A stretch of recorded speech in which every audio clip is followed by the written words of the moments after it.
Hello friends, welcome to the Tech Design channel. So friends, today I will talk about Thermaltake's revolutionary CTE E600 MX mid-tower PC case. So friends, Thermaltake is thrilled to announce the CTE E600 MX E-ATX mid-tower PC chassis.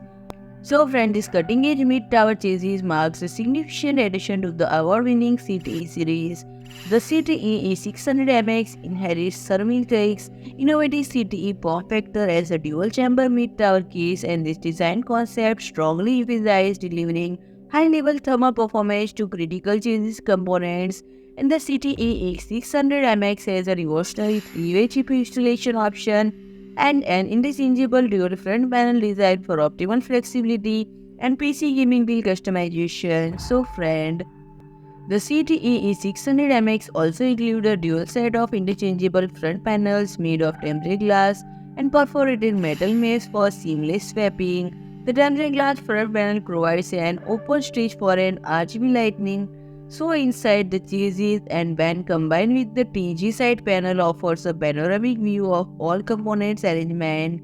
The center panel boasts a perforated metal mesh design catering to airflow enthusiasts who prioritizing super ventilation. The real chamber of the CTE E600 MX accumulates ample space behind the motherboard tray for efficient cable management. Included Velcro straps and cable ties, you can effortlessly secure cables to the numerous anchor points within the right chamber and ensuring tidy, high-performance gaming PC build. So friend, the connectivity I/O port include 2 USB 3.0 port, 1 USB 3.2 Gen Type-C, and HD audio ports are placed on the top panel to grant direct access when needed. So friend, if you like my video, please do like, share and comment, and don't forget to subscribe my channel and press the bell icon. Udah maaf ya.